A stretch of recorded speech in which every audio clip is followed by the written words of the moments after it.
በስመ አብ ወወልድ ወመንፈስ ቅዱስ አሐዱ አምላክ።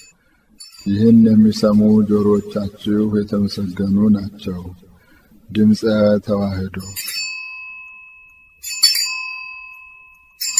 ድምፀ ተዋሕዶ የኢትዮጵያ ኦርቶዶክስ ተዋሕዶ ቤተክርስቲያንን ትምህርተ ሃይማኖት፣ ሥርዓተ እምነትንና ክርስቲያናዊ ትውፊትን የሚያስተምር ሳምንታዊ የሬዲዮ መርሃ ግብር ነው። ድምፀ ተዋሕዶ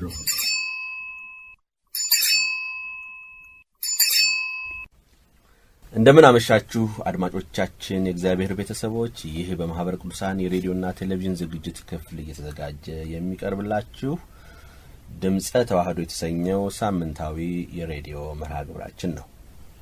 እዚህ አዲስ አበባ በሚገኘው የማህበረ ቅዱሳን ስቱዲዮ እኔ ትዕግስት ታፈረና ቶማስ በየነ ተገኝተናል። እንግዲህ አድማጮቻችን ከዚህ ከማህበረ ቅዱሳን ስቱዲዮ ወደ እናንተ የምናደርሳቸው የተለያዩ መንፈሳዊ ስንቅ የሚሆኑ መሰናዶዎች ተዘጋጅተዋል። ዛሬ የመጀመሪያ መርሃ ግብራችን የሚሆነው አባትህን ጠይቅ ያስታውቅህማል ነው። በዚህ አባትህን ጠይቅ ያስታውቅህማል በሚለው አምዳችን የምናስተናግደው ጥያቄ በስልክ ነው የመጣልን። ይኸውም ቅዱሳንን የተመለከተ ነው። ያልሞተ ውሻ ከሞተ አንበሳ ይሻላልና ሰው ከሕያዋን ሁሉ ጋር በአንድነት ቢኖር ተስፋ አለው። ሕያዋን እንዲሞቱ መታሰቢያቸውም ተረስቷልና ከዚያ በኋላ ዋጋ የላቸውም የሚለውን የመጽሐፍ ቅዱስ ንባብ ይዞ ነው ጠያቂያችን ጥያቄውን ያደረሰን። ይህም ጥያቄ የሚገኘው በመጽሐፈ መክብብ ነው። ይህንን ያነበብኩትን ምንባብ ይዘው መናፍቃን ከሞቱ ቅዱሳን እኛ እንሻላለን፣ ቅዱሳን ከሞቱ ምንም ስለማያውቁ መታሰቢያ ልናደርግላቸው አይገባም ይላሉ። ይሄ በእኛ ቤተ ክርስቲያን አስተምሮ እንዴት ነው የሚል ጥያቄ ነው። አድማጮቻችን፣ አሁን ትዕግስት ያነበበችው ምንባብ የሚገኘው በመጽሐፈ መክብብ ምዕራፍ 9 ቁጥር 4 ላይ ነው። እንደተባለው ይሄ አነጋጋሪ ሆኗል በብዙዎች ምእመናን ዘንድ። ብዙ ጥያቄዎች በዚህ መነሻነት ደርሰውናል። ከጥያቄዎቹ መብዛትም አንጻር ነው ምላሽ መስጠት አለብን ብለን የተነሳ ነው። ሊቃውንተ ቤተ ክርስቲያንን አነጋግራ ትዕግስት ለዚህ ምላሹን አዘጋጅታለች። ወደዛ እመራችኋለሁ።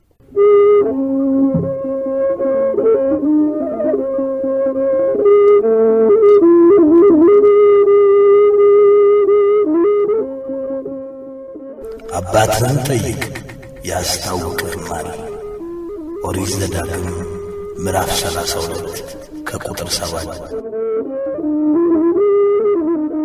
በዚህ ማህበራዊና ሃይማኖታዊ መርሃ ግብር ሊቃውንተ ቤተ ክርስቲያን ከምእመናን ለሚነሱ ጥያቄዎች ምላሽ ይሰጣሉ።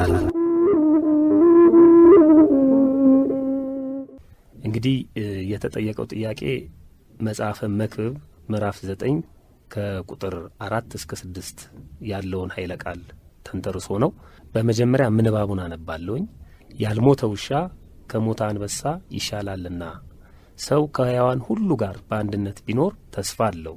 ሕያዋን እንዲሞቱ ያውቃሉና ሙታን ግን አንዳች አያውቁም፣ መታሰቢያቸውም ተረስቷልና ከዚህ በኋላ ዋጋ የላቸውም፣ በአንድነት ጠፍቷል። ከፀሐይ በታች በሚሰራው ነገር ለዘላለም እድል ፈንታ ከእንግዲህ ወዲህ የላቸውም ይላል። ይህንን የመጽሐፍ ቅዱስ ቃል ይዘው ከቤተ ክርስቲያን በአፋ ወይም ውጪ የሆኑ ሰዎች ቅዱሳንን ለመንቀፍ ይጠቀሙበታል።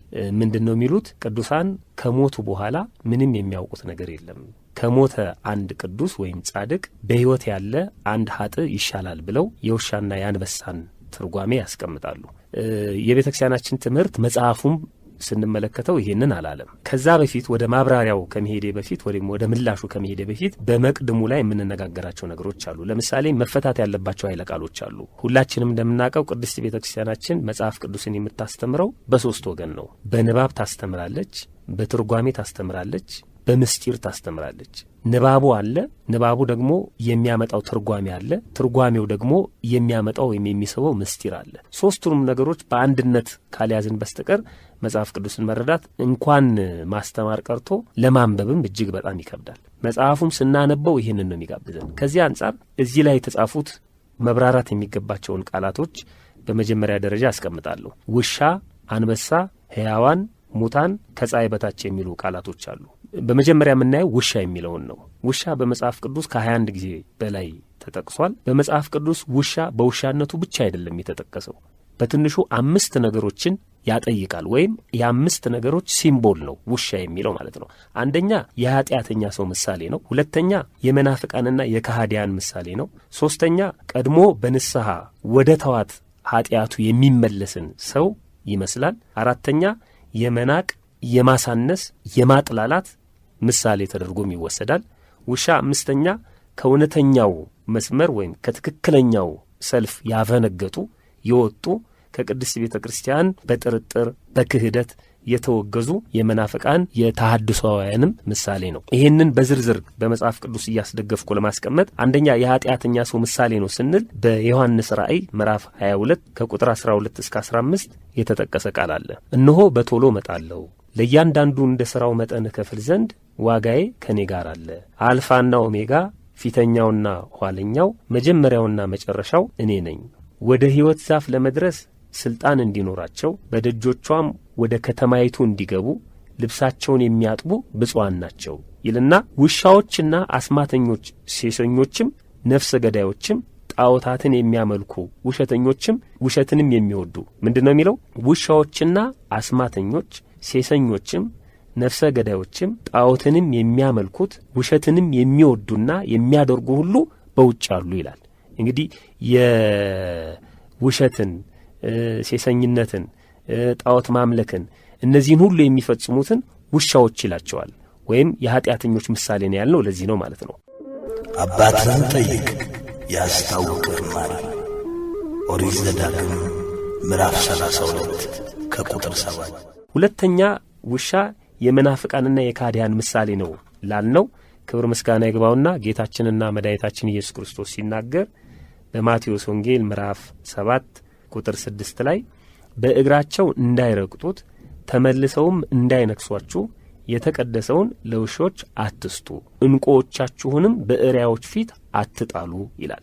የተቀደሰውን ሲል አንደኛ ሥጋዬን ደሜን ለአረማውያን፣ ለመናፍቃን፣ ለአይሁድ ወይም በአይሁድ ግብር ላሉ ሰዎች አትስጡ፣ ወይም ሃይማኖታችሁን ለመናፍቃን አትናገሩ፣ ምክንያቱም እንዳይነቅፋችሁ። ስለዚህ መናፍቃንን ወይም ተጠራጣሪዎችን ውሾች ይላቸዋል። ሶስተኛ ቀድሞ በንስሐ ወደ ተዋት ኃጢአቱ የሚመለስ ሰው በውሻ ይመሰላል። መጽሐፈ ምሳሌ ምዕራፍ 26 ቁጥር 11 ላይ ወደ ትፋቱ እንደሚመለስ ውሻ ስንፍናውን የሚደግም ሰው እንዲሁ ነው ይለናል።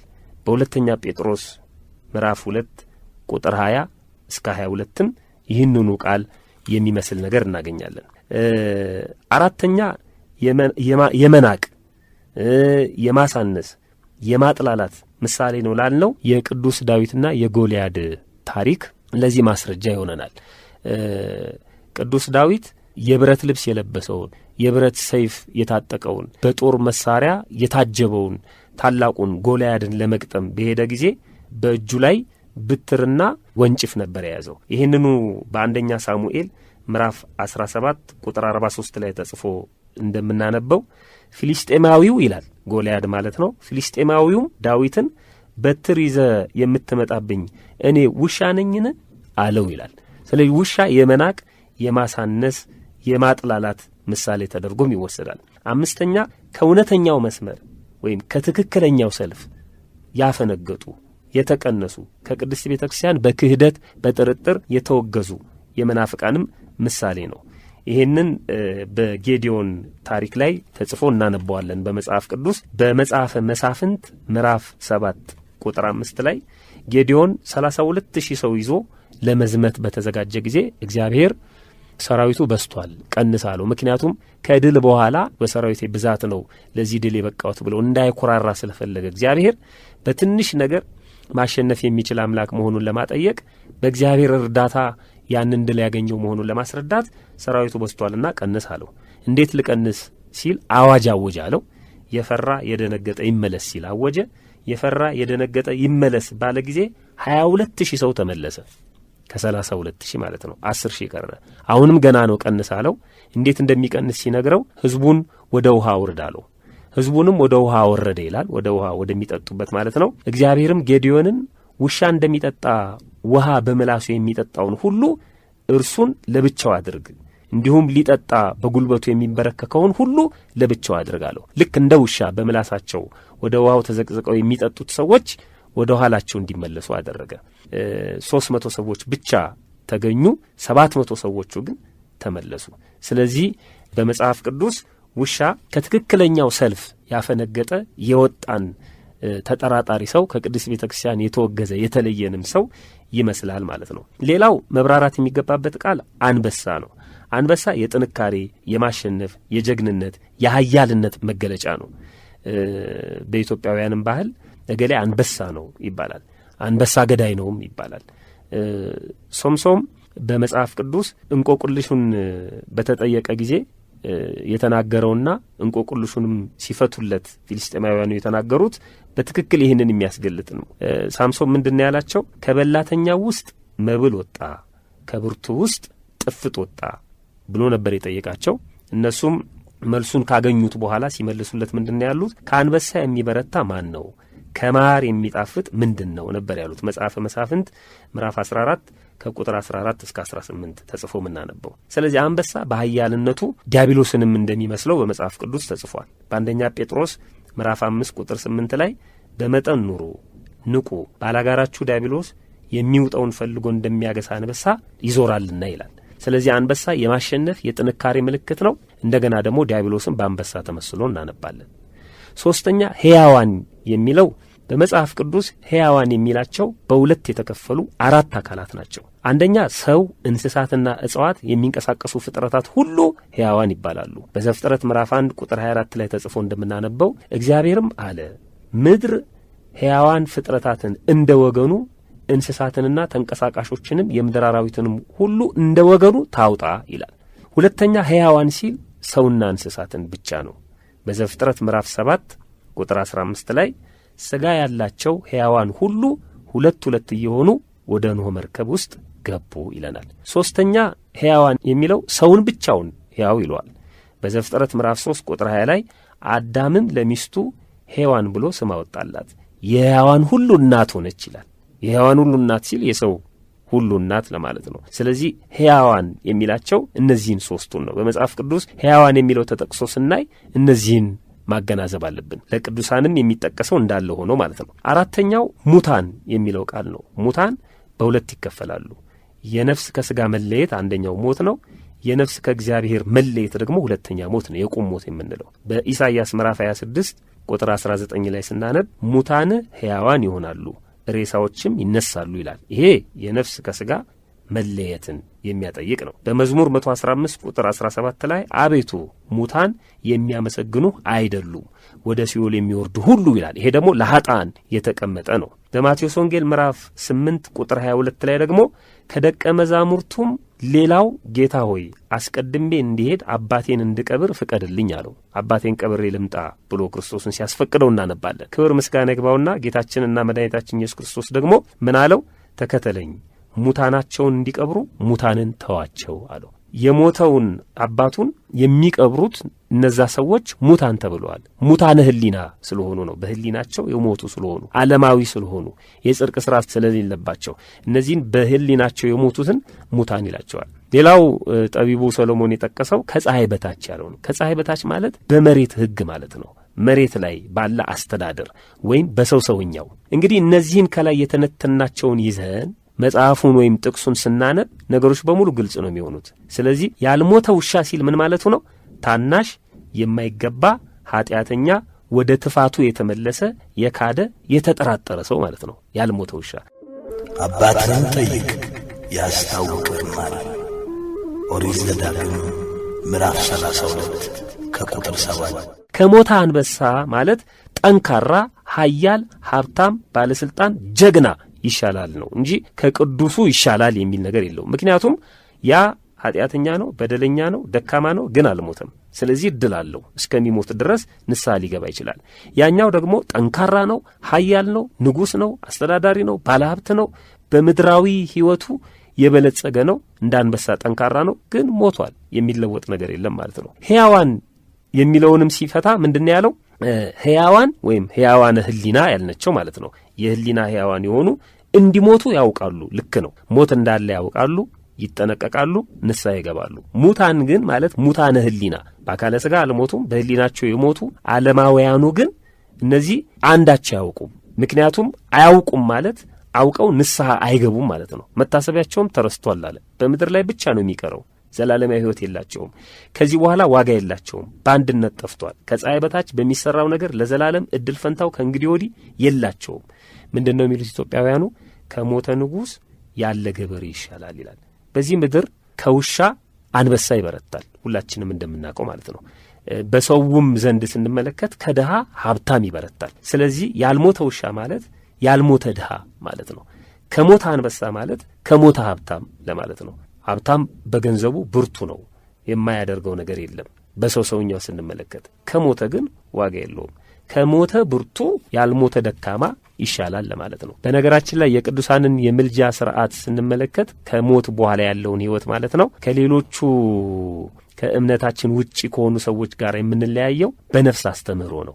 የነፍስ አስተምህሯችን የተለየ ነው። እነሱ ጋር ያለው የነፍስ አስተምህሮና በቤተ ክርስቲያናችን ያለው የነፍስ አስተምህሮ ስለተለየ ነው። ነፍስ አትሞትም፣ ሁላችንም እንደምናውቀው በዘፍጥረት ምዕራፍ 2 ቁጥር 7 ላይ ተጽፎ እንደምናነበው ነፍስ የምትሞት አይደለችም። እግዚአብሔር አምላክ ሰውን ከምድር አፈር አበጀው፣ በአፍንጫውም የሕይወት እስትንፋስን እፍ አለበት፣ ሰው ሕያው ነፍስ ያለው ሆነ ይላል። ስለዚህ ይቺ ነፍስ አትሞትም፣ ሕያዊት ነች ማለት ነው። ይቺ ነፍስ በመጨረሻ ወደ እግዚአብሔር ትሄዳለች። በመጽሐፈ መክብብ ምዕራፍ 12 ቁጥር 7 ላይ አፈር ወደ ነበረበት ምድር ሳይመለስ ነፍስም ወደ ሰጠው ወደ እግዚአብሔር ሳይመለስ ፈጣሪን አስብ ይላል። ስለዚህ ነፍስ 3 ነገር አላት። ሕያዊት ነች፣ ለባዊት ነች፣ ነባቢት ነች። ሕያው ሆና ትኖራለች፣ ትናገራለች፣ ታስባለች።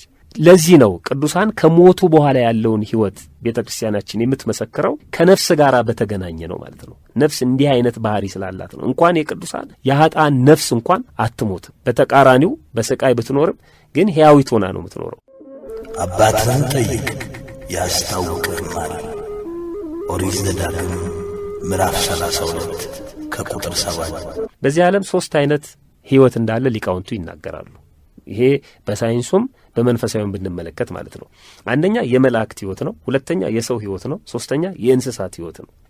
የመላእክት ሕይወት ሲፈጠሩ የሚሰጣቸው ለዘላለም የማይወሰድባቸው ነው። የሰው ሕይወት ሲፈጠር የሚሰጠው በሞት የሚወሰድበት በትንሣኤ ደግሞ የሚመለስለት ነው። የእንስሳት ሕይወት ሲፈጠሩ የሚሰጣቸው ሲሞቱ የሚወሰድባቸው ለዘላለም የማይመለስላቸው ነው። ሰው ከእንስሳት ጋር በሁለት ይመሰላል ማለት ነው። ጥና የሚወሰድ የምንለው ተመልሶ ይሰጠዋል በትንሣኤ።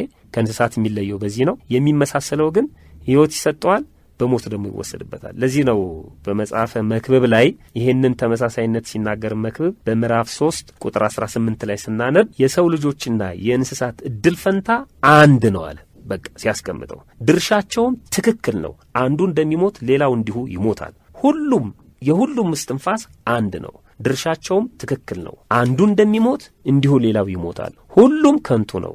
ሰው ከእንስሳ ብልጫ የለውም። ሁሉ ወደ አንድ ቦታ ይሄዳል። ሁሉ አፈር ነው፣ ወደ አፈር ይመለሳል። አሁን ይህን ጥቅስ ይዘው አንዳንድ የዋሃን በተለይ የጂኦቫ ዊትነስ እምነት ተከታዮች ወይም ጂኦቫ ዊትነስ ብለው ራሳቸውን የሚጠሩ ሰዎች በሚበትኑት ቡክሌት ላይ ሚዛን አስቀምጠው በአንድ በኩል የሰው አስከሬን በሌላ በኩል የሞተ ውሻ አጋድመው ሰው ሞተ፣ ውሻ ሞተ ይልና ጽሑፉ ከስር ሚዛኑ እኩል ሲሆን ያሳያሉ። የሰው ሞት የውሻም ሞት አንድ ነው የሚሉ እነዚህ ሰዎች በጣም ያሳዝኑኛል።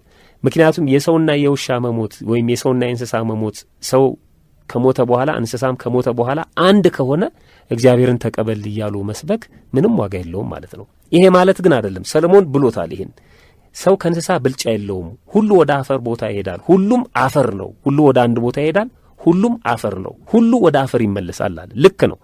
ከእንስሳት ጋር በሚያመሳስለን ባህሪያችን ይኸው ስጋችን ይፈርሳል፣ ይበሰብሳል። በሞት የተወሰደው ሕይወታችን በትንሣኤ እስከሚመለስልን ድረስ ያለውን ነገር ነው የተናገረው። እዚሁ ምዕራፍ ላይ ቁጥር 16 ላይ ስናነብ ከፀሐይ በታች ይላል። ከፀሐይ በታች ያለው ሁሉ ከንቱ ነው ይላል። ስለዚህ ሰለሞን የተናገረው አንደኛ ከፀሐይ በታች በመሬት ላይ ባለ ነገር ነው። ውሻና አንበሳ ብሎ ያስቀመጣቸው እዚሁ ምድር ላይ ያሉትን ሰዎች ነው እንጂ ወደ ሰማይ ይወጣ አይደለም። ከፀሐይ በታች ውሻ ያልሞተ ሀጥ፣ ያልሞተ ደካማ፣ ያልሞተ ተጠራጣሪ፣ ያልሞተ ከሃዲ ይሄ ውሻ በውሻ የተመሰለው በአንበሳ የተመሰለው ደግሞ የሞተ ተብሎ የተጠቀሰው ማለት ነው። ንጉሥ ሊሆን ይችላል፣ ባለሀብት ሊሆን ይችላል፣ ባለስልጣን ሊሆን ይችላል። ጠንካራ የአንበሳ ድርሻ ያለው በዚህ ምድር ላይ ማለት ነው። ከሞተ በኋላ ዋጋ የለውም ለማለት ነው እንጂ ከቅዱሳን ጋር የሚያገናኘው ምንም ነገር የለም። የቅዱሳን ምልጃ በቤተ ክርስቲያናችን በሁለት ይከፈላል፣ በአጸደ ሥጋና በአጸደ ነፍስ። እሱ ራሱን የቻለ ትምህርት አለው። ለጊዜው ግን የዚህ ጥቅስ የጥያቄ ምላሽ ይህንን ይመስላል።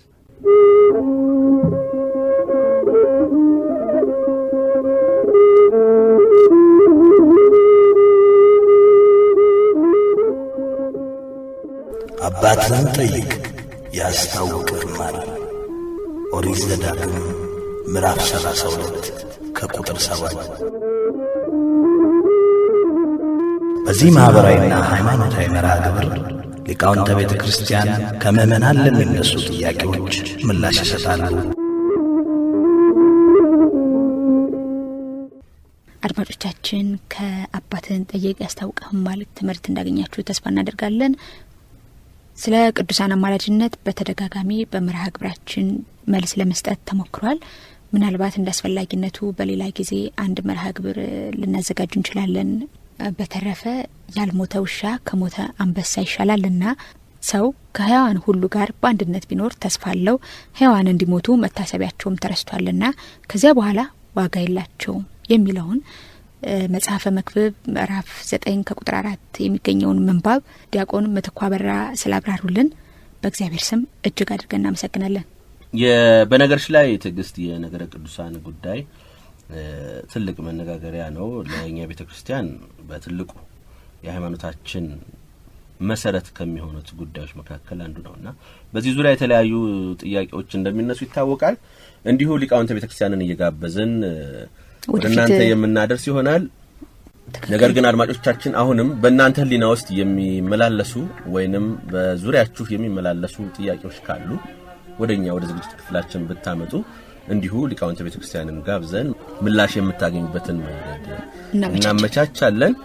ቀጣይ መርሃ ግብራችን ምንድነው ትዕግስት? ከቀጣዩ መርሃ ግብራችን በፊት አንድ መዝሙር ለአድማጮቻችን ብናደርስ አይሻልም?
Saya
ከዝማሬው ተመልሰናል። የተከበራችሁ አድማጮቻችን ይህ በማህበረ ቅዱሳን የሬዲዮና ቴሌቪዥን ዝግጅት ክፍል ዝግጅት የሚቀርብላችሁ የድምጸ ተዋህዶ የሬዲዮ መርሃ ግብራችን ዘወትር አርብ ከምሽቱ 3:30 እስከ 4:30 በ9850 ኪሎ ሄርዝ 19 ሜትር ባንድ አጭር ሞገድ ላይ የሚተላለፍ ይሆናል። ዝግጅቱ ከተላለፈ በኋላ ማድመጥ ለምትሹ በመካነ ድራችን www.dtradio.org ላይ መከታተል ትችላላችሁ። አስተያየታችሁን እንዲሁም ሌሎች ጥቆማዎች ካሏችሁ ደግሞ ድምጸ ተዋህዶ በሚለው የፌስቡክ አድራሻችን እንቀበላለን። አድማጮቻችን እንግዲህ አሁን ወደ ቀጣዩ መርሃ ግብራችን ምናልፈው የተዘጋጀ አንድ መሰናዶ አለ። እሱን መሰናዶ ትግስት አስተዋውቃ ጋብዛችሁ ወደ ዝግጅቱ እናልፋለን። ከፕሮግራሙ በኋላ ከኔ ጋር መልሰን እንገናኛለን።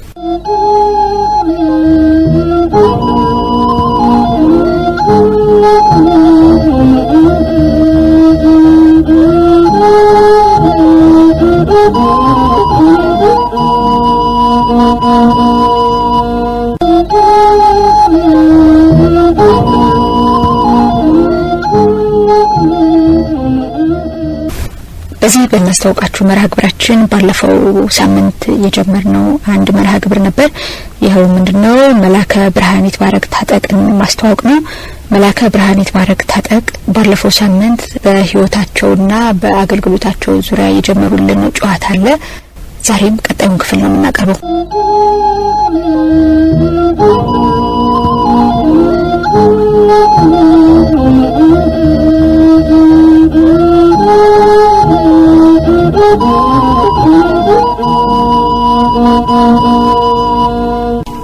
ወደ አዋሳው እንመለስበታለን። ከዛ በፊት ይሄ በሶማሌ ጦርነት ጊዜ የኦጋዴን ምእመናን ላይ የሰሩት ስራ አለ። እሱን እስቲ እዛ እንግዲህ የሰራው ስራ እየተዘዋወርኩ እንግዲህ በመጠለያ ነበር ህዝቡ ያለው፣ በትምህርት ቤት በድንኳን ነበር ያለው። አሁን እዛ እየተዘዋወርኩ ነው ማስተምረው። የሶማሌ ጦርነት ስንል ግን የትኛውን ማለት ነው? ከ69 እስከ 70 የነበረው ጦርነት ኡጋዴን በሙሉ አብያተ ክርስቲያናት ሁሉ ተቃጥለዋል፣ ተገለዋል። ስንት ቀሳውስት ሞተዋል። መምህር መላኩ የሚባሉ መምህር አየለ የሚባሉ እና አባ ሀብተ ማርያም የሚባሉ ካህናት ስመጥር ካህናት ሁሉ እዛው ኡጋዴን ውስጥ ሞተዋል በጦርነት ላይ። በዛን ጊዜ ነው እኔ ህዝቡን አጽናና የነበረው አስተምር የነበረ። አሁንም አሉ ምስክሮችን መምህር የተዘራሉ መምህር ኤርሚያስ ማስረጃ እንደ ታሪክ ያንን ህዝብ አስተምር እንደነበረ የተጣለው እያስታረቁ እዛ ውስጥ የአስታራቂ ኮሚቴ አቋቁሜ። ህዝቡ በምን ሁኔታ ላይ ነበር ያን ጊዜ? ህዝቡማ ከቤቱ የወጣ ሰው ሆድ ይብሰዋል። የሚያጽናና ሰው ይፈልጋል። ግማሹ ባሉ የሞተበት ነው፣ ግማሹ ልጁ የሞተበት ነው፣ ግማሹ ሚስቱ የሞተችበት ነው። የሚያጽናና ያስፈልጋል። በአንድ ቀን የ500 ምእመናን ቁርባን ህዝቡ እንዲያስቆርብላቸው አድርጌያለሁ። ቁርባን እንዲቆረብ ነፍስ ይማር እንዲባል እና ይሄ ጦሩ ራሱ ያውቃል አውቆ ያጽናናንላቸው በጥሩ ሁኔታ ነበረ። ነገ እንመለሳለን፣ ነገ ትመለሳላችሁ እንደማ አልቀረም። ጦርነት በ70 ዓመተ ምህረት የካቲት ላይ ጦርነት ተደረገ። ከዛም በኋላ ሶማሌ ተሸነፈች። ያ ሁሉ ወደ ቤቱ ተመልሶ ገባ እና ስደት ዛሬ አልተጀመረ፣ ችግር ዛሬ አልተጀመረ። እስራኤላውያን በምድረ ግብጽ ወርደው በገዛ ስራቸው ዛሬም በእኛ በስራችን ሊሆን ይችላል ወንድማቸውን ለግብጽ ነጋዴ ሸጠው ሲያበቁ ያ ሁሉ ችግር ደረሰባቸው። እነሱም አልቀሩም፣ ግብጽ ወረዱ። አባታቸውም ያዕቆብ አልቀረጽ ግብጽ ወረደ። እዛም በኋላ ሲበዙ ከ600,000 በላይ በመሆን ደረሳቸው። 430 ዘመን በመቆየታቸው እግዚአብሔር ሙሴን አስነስቶ ወደ ሀገራቸው እንዲመለሱ አድርጓል። በቅዱስ ገብርኤል በቅዱስ ሚካኤል መጋቢነት በሙሴና በአሮን መሪነት ወደ ሀገራቸው ሊመለሱ እኛም ነገ ጧት እንገባለን። ስለዚህ አትላቀሱ፣ ሕፃናቶቻችሁ ባይላቀሱ፣ እናንተ አትዘኑ፣ ወደ እግዚአብሔር ብቻ አዘኑ። እግዚአብሔር የከበደውን እንዲያቀል የጠመመውን እንዲያቃና ወደ ቤታችሁ እንዲመልሳችሁ ወደ እግዚአብሔር ብቻ ጸልዩ በማለት በዚህ እያጽናናሁ ተሰሚነት ነበር።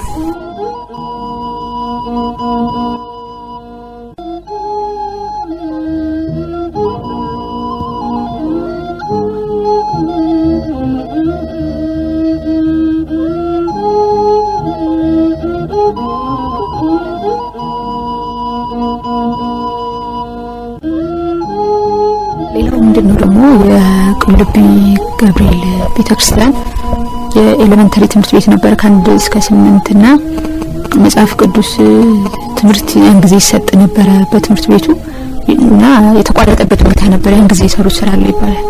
አሁን እንግዲህ ያን ጊዜ አንተ ታልሄድክ ተብሎ እኔ ህዝቡን እያጽናናሁ ያለሁ የማጽናናት የመግባባት ፈሊጥ ያለኝ መሆኑን ተረድተው ብፁዕ ወቅዱስ አቡነ ተክለ ሃይማኖት እሱ ወጥቶ እንዲያስተካክሉ ብለው መመሪያ ለብፁዕ አቡነ አብርሃም ነገሩ። ብፁዕ አቡነ አብርሃም ሂድና ወጣና ሞክር አሉ። ታህሳስ 7 ቀን 70 ዓመተ ምህረት ቁልቢ ገብርኤል ሄድኩኝ። ከዛ ዳይሬክተሩን መምህራኑ ስጠይቃቸው እሺ አይሉህም አይማሩም ማለት አይ የማገናኘት ስራ ስሩ እንቀራረብ መጀመሪያ እንዲህ ማለትም መብታቸው ነው። ዞሮ ዞሮ አቀራርቡንና እኛ እንግባባ ይሆነ። ስለዚህ መንገዱ ላይ ያላችሁ እናንተ ስለሆናችሁ አግባቡ እንትን አገናኙና አገናኙ። ተገናኘን በኋላ እኔ ቀደም ብዬ ያወጣኋቸው ስነ ጽሁፎች ስለነበሩ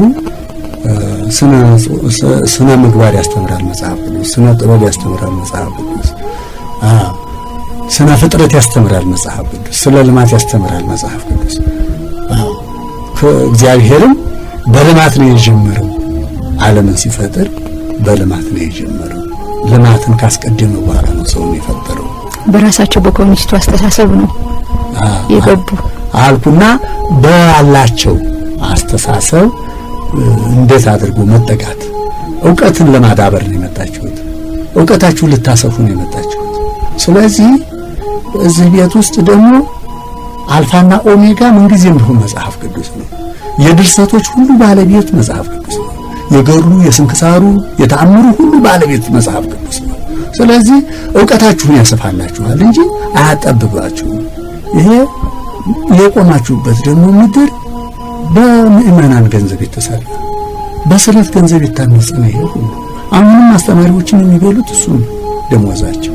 እዚህ ውስጥ ሆናችሁ እንዴት አንማርም ትላላችሁ? ምክንያታቸው እንደ ዋናው ምክንያታቸው ምንድነው? ወቅቱ ኮሚኒስታዊ አሰራር ነው። ያን ጊዜ የለውጡ ጊዜ ነው። ደርግ የተነሳበት ወቅት ነው። በየትምህርት ቤቱ እንትን ይሰጥ ነበረ፣ ግብረ ገብ ይሰጥ ነበረ። መጽሐፍ ቅዱስም ትምህርት እንሰጥ ነበረ። በየጤና ጣቢያው እንሰጥ ነበረ። በየሆስፒታሉ ሁሉ እየተዘዋወርን ቀደም ብሎ እናስተምር ነበር። መጽሐፍ ቅዱስ የሚማሩ ነበር። እናስተምር ነበረ። ያ ሁሉ እንዲቋረጥ ተደረገ። ሌላው ጋር ያለው ሲቋረጥ እኛ ጋር ያለው መቋረጥ የለበትም። እቤታችን ያለው ሊቋረጥ አይገባም። መንግስት ትምህርት ቤት ማስተማራችን ይቅር፣ ይሄ በስዕለት የተመሰረተ አሁንም የሚበላው የስዕለት ገንዘብ እስከሆነ ድረስ እኛ ቤት ሊቀር አይገባም። ይሄ በዚህ ተግባባቸው። እንደገና ዕውቀታችንን የሚያሰፋልን ከሆነ ብሎ እንደገና ወደ መጽሐፍ ቅዱስ የገባው ወደ መዝሙር የገባው መዝሙረኛ ነኝ። በመዝሙሩ በመንሰብ በሙሉ ያስኩት ወጣቱ ያስኩት ብፁዕ ቅዱስ አቡነ ተክለ ሃይማኖት ለታኅሳስ ገብርኤል ሲመጡ ያ ሁሉ ተማሪ በሰልፍ ተቀበላቸው እንዲቀበላቸው ከበሮ እየመታ ከበሮ መምታቱን ሁሉ አስተማሩን። ከዛም በኋላ አሁን እያደገ ሄዷል። ቁልቢ ገብርኤል ቤተክርስቲያን እንደዛ ተማሪዎቹ ከኮሚኒስትነት ወደ ክርስትና በደንብ እንዳሉ ነው። አሁን ደግሞ ብዙ አብያተ ክርስቲያናት ህንጻ እየሰሩ ነው። የህፃናት ሙያ እየሰሩ ነው። አንደኛ ደረጃ እንደዚህ እየሰሩ ነው። ነገር ግን ግብረገብም ሆነ መጽሐፍ ቅዱስ አያስተምሩም። ይሄንን እንዴት አስተያየት እንዴት ያውታል? እንግዲህ ይሄ በዘመናችን ብዙ አብያተ ክርስቲያናት ይታነጻሉ። ሲታነጹ ደግሞ በፍቅር የሚታነጻሉ፣ ከፍቅር ውጭ የሚታነጹ አሉ። በጭቅጭቅ ከማናንሽ በፉክክር የሚታነጹ አሉ። ህንጻ ፍቅር እየተናደ ህንጻ ሰብ እንገነባለን። ስናስተምርም ይሄ የምትገነቡት ህንጻ ፍቅርን ማቀዝቀዝ፣ ፍቅርን መናድ የለበትም። አንድነታችንን ሊነደን አይገባም። አንድነታችንን የሚያጠናክር እምነታችንን የሚያጠናክር መሆን አለበት እያሉ ነው። አሁንም ቢሆን አንድ ከሌሎች ሃይማኖቶች ጋር ማነጻጸር ጉዳይ አለ። አሁን ቤተክርስቲያን ሳይሰሩ ትምህርት ቤት የሚሰሩ ክፍሎች አሉ። ቤተክርስቲያኑን አይሰሩ፣ ጸሎት ቤቱን አይሰሩ። የሚሰሩ መጀመሪያ ትምህርት ቤት ግን ዓላማቸውን ያሳውቃሉ። መጀመሪያ ተማሪው ልብ ቤተክርስቲያን ሰሩ። እነኛ ልጆች ቤተክርስቲያኑን ይሰሩት። እኛ ይሄንን ሳናደርግ መጀመሪያ ቤተክርስቲያን እንሰራለን። በዚህ የተነሳ የፉክክር ቤት እየሆነ ፍቅር እየቀዘቀዘ ቅድም አንድ ነገር ነግሬሻለሁ። አንቴዎቹም ሆኑ ሌሎቹ አስተምረው ሳይሆን የወሰዱብን በእኛ ጸባይ የሚሄዱ ብዙዎች ያሉ የገፋናቸው ብዙ ናቸው። ስነ ምግባራችን፣ አሰራራችን፣ ማኔጅመንታችን የተስተካከለ ባለመሆኑ በዚህ የተነሳ እየተገፉ ይሄዱ አሉ እና እንዳልሽው መቅደም ያለበት ህብረተሰቡ ልብ ህንጻ መስራት፣ የእምነት ህንጻ መስራት ያተታነጸ እንዲፈለጉት እንግዲህ ግሸንን ሄደውን ታይዋለሽ፣ ላሊበላን ሄደውን ታይዋለሽ። በየአብያተ ክርስቲያናት ሄደው ስንት አማኝ ስንት ተከታይ ያላት ቤተክርስቲያን ግን በአግባቡ እንጠቀምባቸዋለን። ግማሹ ተበሳጭቶ ነው የሚመጣው፣ ግማሹ ደስ ብሎት ነው የሚመጣው። መስተንግዶ ላይ ችግር አቀባበላችን ላይ ነው። በጣም ጥሩ። ሌላው ደግሞ እርስዎ በሌላ ሙያ እናውቆታለን፣ በስነ ጽሁፍ በተለይ ለስመ አጽድ ጋዜጣ ብዙ ጽሁፎች አበርክተዋል። በአውደ ስብከት አምዳችን ላይ እንደዚህ። ሌላው ደግሞ አዲስ ዘመን ላይ አንድ ጊዜ የጻፉት ጽሁፍ እንዳለ ሰምተናል። እስኪ ስለሱ ንገሩ። በአዲስ ዘመን አንድ ጊዜ ብቻ አይደለም፣ ከዛም በኋላ 2-3 ጽፌያለሁ። አሁንም ስለ መጀመሪያ ስለ አባይ ልግለጽልሽ። በ89 ዓመተ ምህረት እንትና ባህር ዳር ላይ ሴሚናር ነበር፣ ጎጂ ባህል በሚል ርዕስ ወደ 1000 የሚሆን ካህናትና የፖለቲካ ሰዎች ተሰብስበው ነበር። ሰብሳቢውም አዲሱ ለገሰ ነበር። እዛ ላይ ነገ ልንጨርስ ዛሬ ስነ ጽሁፍ አቅርቡ ተባል። ሌሊቱን ስጽፍ አደርኩ። አንደኛ የመጀመሪያ የሰብሳቢው ጸሐፊ ቃለ ጉባኤ ጸሐፊ ሆኜ ተመረጥኩ። ከዛ ቀጥሎ ደግሞ ስነ ጽሁፍ አቅርቡ ሲባል ሌሊቱን ማደርኩበት ወደ 3 ገጽ እና 4 ገጽ የሚሆን ጽፌ አደርኩ። ርዕሱ ምን ነበረ? ይገርምሻል፣ ትንቢትም ጭምር ነው ያ ርዕስ። እና እስከ መቼ ድረስ አባይ በግብጽ ተፈሳለህ የሚል በዚህ ነበር ግጥም ነው ስነ ግጥም በዛ አድርጌ አባይ አገርክን ወቅ የሰው ሀገር አትናፍቅ እያልኩ በዛ ስነ ጽሁፍም አለ ላመጣልሽ ይችላል በዛ ጻፍኩኝ በአባይ ላይ አንደኛ ሆኖ አለፈ ያው አነበብኩ ተቀረጸ ያሁን በአዲስ ዘመን ጋዜጣ ሁሉ ወጥቷል ቀጠለ አሁን ጊዜው ደረሰና ግድብ ተነሳ በዚህም በብፁዕ ቅዱስ አቡነ ጳውሎስ ሰብሳቢነት አቀረብኩኝ እዚሁ አዳራሽ ውስጥ አባይን በጭልፋ በሚል ርዕስ ሌላ ርዕስ አባይን በጭልፋ ይባል የነበረ በግድብ ሊቀዳ ይኸው ተበሰረ አልኩት በዚህ ብዙ ነው እንግዲህ ተዝም በኋላ እና ስነ ጽሁፍም አለ ማስረጃው አለ ያን በአዲስ ዘመን ጋዜጣ ቀርጸውት ወጥቷል ድሬዳዋ ወይም ሐረር በነበሩ ሰዓት የጻፍኳቸው እውነቱ ይታወቅ የሚል እውነቱ ቢወጣ ይቀርታል እውነቱ ቢወጣ እሱ ጽሁፍ ምንድነው ሐሳቡ በሙስና ላይ ነው የሚያጠነጥነው የት ነበሩ እርሱ ያን ጊዜ እኔ ድሬዳዋ ነበር ሙስናዎችን በገብርኤል አካባቢ በዛ እንደው መጥፎ ነገሮችን ስለማይ ይገርምሻል አንድ ህንጻ ተቋራጭ በ190,000 ተቋረጠ ሂሳቡ ሲወራረድ 500,000 ደረሰ ውል የተፈጸመ በዚህ እንዴት እዚህ ላይ ደረሰ በዚህ ተጣልተን ሰዎች ሁሉ ታስረዋል ድሬዳዋ ቤተክርስቲያን እንደና ሐረር እና በዚህ የተነሳ ሌላም አለ እውነቱ ቢወጣ እየጻፉ ሙስናን በተመለከተ እኛ አትስረቁ የምንል ሰዎች ለምን እውነት ተናገሩ የምንል ሰዎች ለምን ሌላ ላይ እጃችን ይገባል መቼ ነው ተምረት ማለት ነው ይሄንን የጻፍኩት በ74 ዓመተ ምህረት 1974 ዓመተ ምህረት እና በስነ ጽሁፍ ላይ ገፍተው ራሱን የቻለ መጽሐፍ እንዲህ ለማሳተም አላሳተምኩም እንዲሁ በጋዜጣ በምን ነው የምጽፈው አንደኛ ከማኔጅመንት ጋር ስለሆነ ስራዬ ጊዜ የለኝም ጽሁፎች አሉ የተዘጋጁ ጽሁፎች አሉ ግን አቅም ይጠይቃል የኢኮኖሚ አቅም ይጠይቃል የጊዜ አቅም ይጠይቃል እና ተዘጋጅተዋል ግን ኢኮኖሚ እንደውም እናንተን ይሄንን ድርጅት እንትን አድርጉልኝ እንደምንባለው አሳትሙልኝ ስፖንሰር አድርጉልኝ ለማለትም አስቤያለሁና አለኝ ጽሁፉ ዝግጅቱ አለ ለዚህ ቤት የጻፍኳቸው ሁሉ እነኛ ወደ አንድ መጽሐፍ አንስታን ከራ ትንሳኤ ሆነ ገራ በየጽፍ ያለው ስለ ስብከት ወንጌል ስለ አባ ጊዮርጊስ ስነ ግጥም የጻፍኩት አለ ሌሎችም አሉ ወጥተዋል እዚህ ወጣል አሁን በዚህ አመት ነው ያቋረጥኩት 2 አመት ሆነ ያቋረጥኩበት ምክንያት አዋሳ እንደምታውቁ ችግር ነበር ከዛ ስመጣም ደግሞ ቦታ አልሰጡኝ ባየር ላይ ተንሳፍፌ ነው ያለው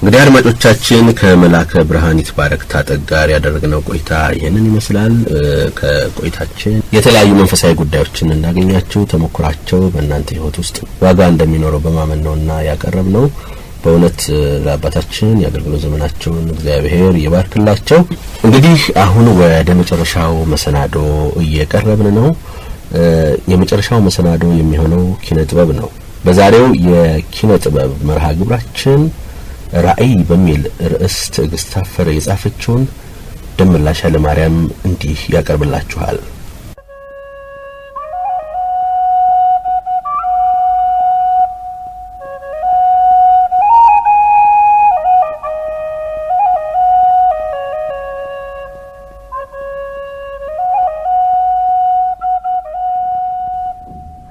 ራእይ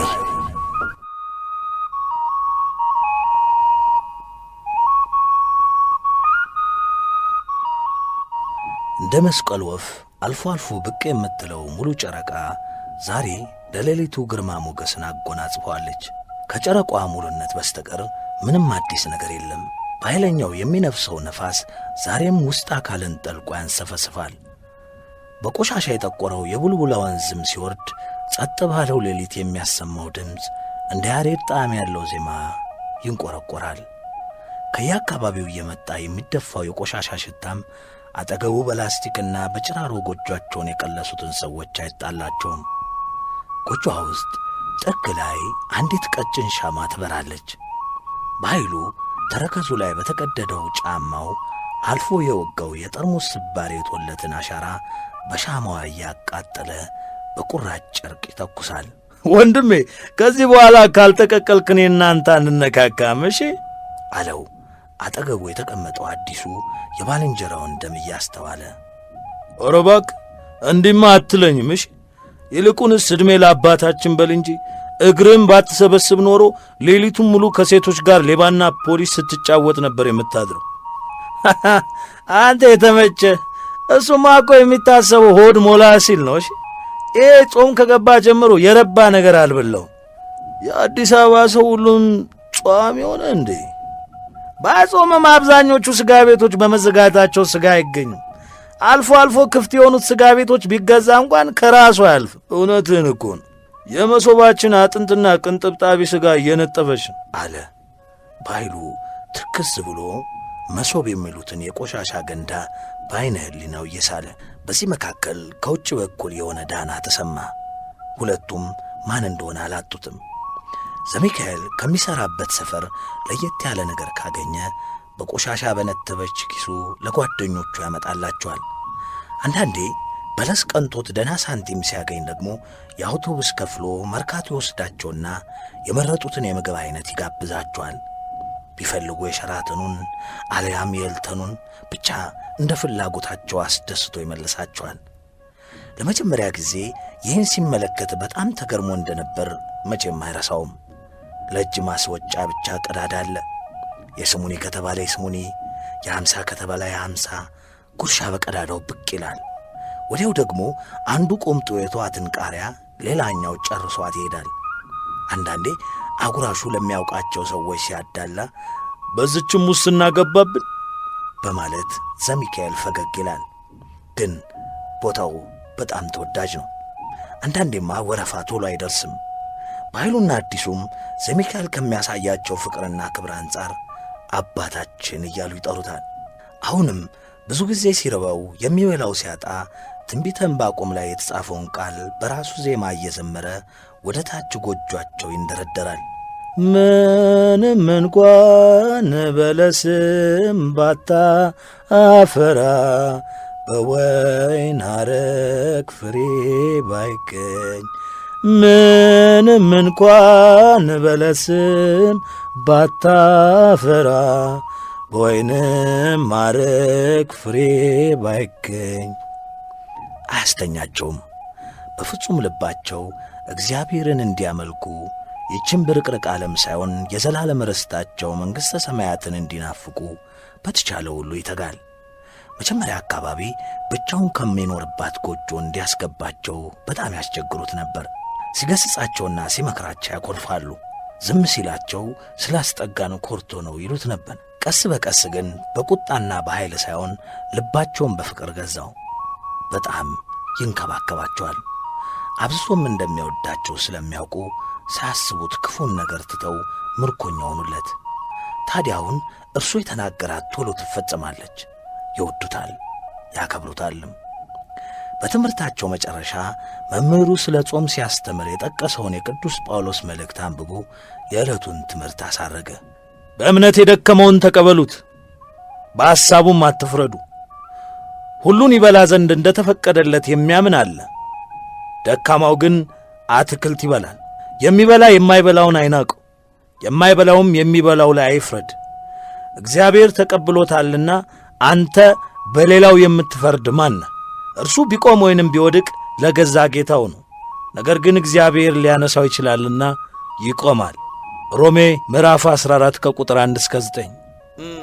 መቼም እኛ ላይ ለምን አልጾማችሁም ብሎ አይፈርድም። በኃይሉ ነበር ግራ እንደገባው የጠየቀው። ይሄ የመፍረድ ያለ መፍረድ ጉዳይ አይደለም። አሁን እንዳነበብኩላችሁ አንድ ሰው ቢጾም ባይጾም ለገዛ ጌታው ነው። ነገር ግን ብንጾም ለራሳችን ነው። ጸጋን ያሰጠናል። ለባለጸጋ መጾም ለድሃ መመጽወት ያስቸገረው እኮ ለዚህ ነው። ሀብታሙ ቢመጸውት ስላለው አይቸግረውም። ጹም ቢባል ግን ሁሉ ነገር ሞልቶ ተርፎት እንዴት መጾም ይችላል? ምንም የሌለው ምስኪን ደግሞ ባይታዘዝም ኑሮ ግድ ስለሚለው ይጾማል። መጽውት ቢባል ግን አንደኛ ነገር የሚኖረው ገንዘብ ጥቂት ስለሚሆንና ያችኑም ያመጣት በስንት አሳር ስለሚሆን ይሳሳል። ቁም ነገሩ እንግዲህ ይኸው ነው። ጌታችን መድኃኒታችን ኢየሱስ ክርስቶስ ያኔ ገና ጠላቶቹ ሳለን እንዲሁ ወደደን። ክብሩን ዝቅ አድርጎ በፍጡር እጅ ወደቀ፣ ተንገላታ፣ በሥጋ ድክምክም ዝልፍልፍ እስኪል ተገረፈ፣ ተሰቃየ። በኋላም በአምስቱ ችንካር የሁሉ ገዢ የሆነ አምላክ እንደ ቆዳ ተወጥሮ ተሰቃየ። ይህ እንግዲህ ስለምን ይመስላችኋል ወንድሞች? ለሰው ልጆች ስላለው እውነተኛ ፍቅር እኮ ነው።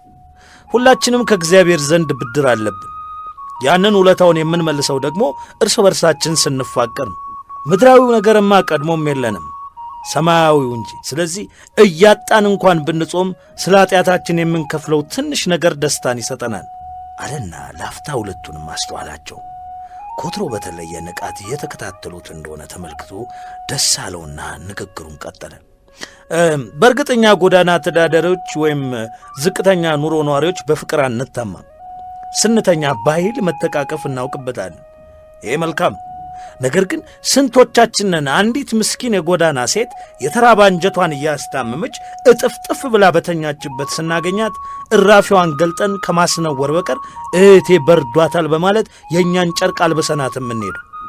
ፍቅር እንግዲህ ይሄውን ራስ ወዳድ አለመሆን፣ የራስን ስሜት ብቻ አለማዳመጥ። እኛማ ምን ችግር አለብን? ባንዋደድም ብርድ ያስተቃቅፈናል። ይህንን ግን ፍቅር አልለውም። ፍቅርስ ደካሞቹን አለመጫን ነው። ለዚያውም ጌታችን ካዘዝን ከ10ቱ ትእዛዛት አንዱ አታመንዝር አይደለም የሚለው? ዝሙት በእግዚአብሔር ፊት ነውር ነው። የእግዚአብሔርን ሕግ መተላለፍ ደግሞ ኃጢአት ነው። ስለዚህ አሁን ማለት የፈለግኩት ጾሙ አይደለም። ይሄ እናንተ ውሳኔ ነው። ግን ቢያንስ ፍቅር የሕግ ፍጻሜ ነውና ፍቅርም እግዚአብሔር ነውና በፍጹም ልባችሁ ውደዱት። ፍቅሩ ከእናንተ ጋር ከሆነ ሁሉም ነገር በእጃችሁ ነው።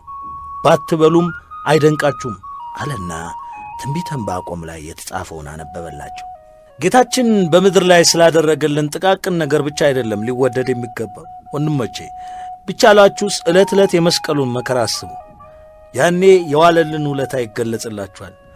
ለሁሉም ለዛሬ በቃናል አለና መጽሐፍ ቅዱሱን አስቀመጠ። ከመቼውም ጊዜ በልጥ ልባቸው ተሰብረዋል። በተለይ አዲሱ በዓይነ ሕሊናው ከዚህ በፊት በየጎዳናው መጠለያ አጥተው የወደቁ ሴቶችን ያለ ርኅራኄ በጉልበቱ ግፍ ፈጽሞባቸው ብዙዎቹ ሴቶች ነብር እንዳየ ተኩላ ወንዶች ሲመጡባቸው ድንብርብር ሲሉ እያየ ተሳልቆባቸዋልና ዛሬ በደሉ በፊቱ ላይ ሲገለጥ ዝግንን አለው። እኔ እምልህ ከዛሬ በኋላ ኃጢአት ላለመስራት እንጠንቀቅ እንጂ ከዚህ በፊት ብሎ አዲሱ ንግግሩን ሳይጨርስ ዘሚካኤል አቋረጠውና ጎሽ እግዚአብሔር ይስጥህ፣ አሁን ወደ ነጥቡ መጣልኝ አለ ደስ እያለው። እስከ ዛሬ ካየባቸው ጥሩ ያልሆኑ ድርጊቶች እየተነሳ ከተማረው ትምህርት ጋር እያዛመደ ያስተምራቸዋል እንጂ ይህንን አድርጉ፣ ይህንን አታድርጉ፣ ይህንን ተዉ ብሏቸው አያውቅም። ምክንያቱም አንድ ሰው ትእዛዝን አጽንቶ የሚያዘው ከልቡ ሆኖ ከራሱ ሲመጣ ነው እንጂ ነገሩ ውስጡ ላይ ገባ ለይሉኝታ ቢሆን አይጸናም ብሎ ያምናል። ዛሬም አዲሱ በራሱ ጊዜ ደነደነ ልቦናው ተሰብሮ ወደ ጌታ ለመቅረብ ምን ላድርግ ሲለው ደስታውን ከገጹ መደበቅ አልቻለም። ፈገግ እያለ እግዚአብሔር እኮ ደግ አምላክ ነው፣ ብናስከፋው እንኳን እኛን ሳይሆን ሥራችንን ነው የሚጠላው።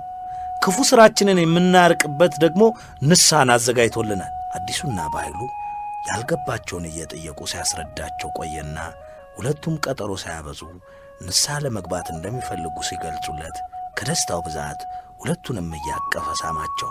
ዘሚካኤል ከዚህ በፊት እንደዚህ መደሰቱን እየተጠራጠረ በሉ በጣም መሸ፣ ሻማዋ ሳታልቅ እንተኛ አላቸውና ፊቱን ወደ ምስራቅ አዙሮ ተንበረከከ። ሌሎቹም እሱም መሰሉ። ጸሎታቸውን ሲጨርሱ ቡትቷቸውን ደርበው እንደተለመደው አባታችን እያሉ የሚጠሩት ዘሚካኤል መሃላቸው ገብቶ እጆቹን ሲዘረጋላቸው ከጉያው ሽጉጥ እያሉ ቀን በሥራ የደከመ አካላቸውን አሳረፉ። እሱም የመንፈስ ወንድሞቹን እንዳቀፈ እግዚአብሔር ስላደረገለት ድንቅ ድንቅ ነገር እያመሰገነ በሐሳብ ወደ ኋላ ተመልሶ በእሱ ላይ የሆነውን ሁሉ እንደ ቲያትር ይመለከት ጀመር። ቡልቡል ወንዝ ዳር ከድልድዩ ስር በቀለሳት ቤት ውስጥ መኖር ከጀመረ 5ኛ ዓመቱን ይዟል። እናቱ ከመሞታቸው በፊት ወደ ራስ መኮንን ድልድይ አካባቢ ነበር የሚኖረው። እናቱ በትክክል ባይነግሩትም በወጣትነት ጊዜያቸው ሰው ቤት ሲሰሩ እንደተገኘ ነው። አልፎ አልፎ የአባቱን በሕይወት መኖር አለመኖር ለመጠየቅ ሲሞክር በጭስና በእሳት የተጠበሰ የእናቱ ፊት የባሰውኑ ጥቁርቁር ሲልና መናገር አለመፈለጋቸውን ሲመለከት ለምን አልተውም፣ ለማላውቀው ሰው ለምን አስጨንቃታለሁ በማለት ይተዋል። አሁን ግን ስለ አባቱ ጭራሽ አያስብም።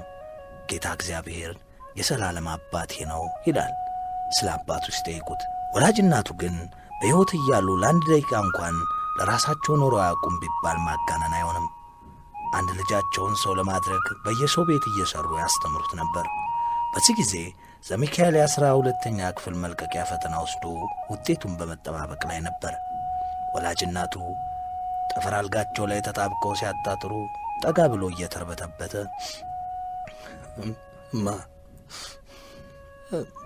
እማዬ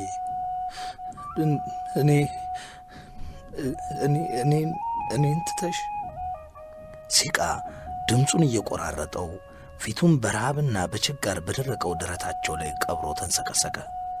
እናቱም በመጨረሻዋ ሰዓት ኃይላቸውን ሰብስበው የእኔ ልጅ እኔ ብሞትም ብኖርም ለጨዋታው እንጂ ምን እጠቅምሃለሁ? የሚያኖርህ እግዚአብሔር ነው፣ የሚጠብቅህም ስምህን በስሙ የሰየምኩት የመላእክት አለቃ ቅዱስ ሚካኤል ነው። አደራ የምልህ ግን ብርቱ ጉዳይ አለ። ድህነት ጸጋ ነው ልጄ። ለዳቦ ብለህ ሃይማኖትን መሸጥ ለይሁዳ መወገን ነው።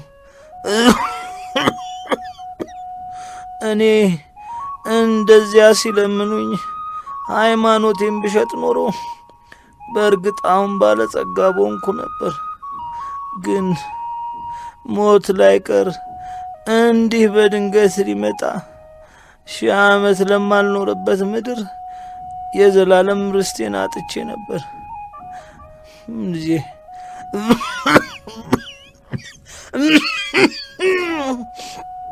በዚህ ዓለም ባለጥግነት ጊዜያዊ ነው እያልኩ ሁል ጊዜ የምነግርህን እያስታወስክ ቅዱሳን አበው በደማቸው ያቆዩትን የተዋህዶ እምነትን እንዳትለውጥ አደራ ልጄ። ያ ካልሆነ ግን አጽሜ ካድ እንጂ ልጄ ዘሚካኤል ብሎ አይጠራህም አሉትና ታሞ አልጋ ላይ ከዋሉ ጀምሮ ከጎናቸው ያልተለየውን መጽሐፍ ቅዱስና እመቤታችን ከልጇ ጋር ያለውን ምስል ጠላቶቹን ድል እንዲያደርግበትና ሲከፈው እንዲጽናናበት አሳስበው ሰጡት። ከዚህ በኋላ ትንፋሻቸው ብዙ አልቆየም። ደረታቸው ላይ እንደተደፋ ድንገት ጸጥ አሉበት።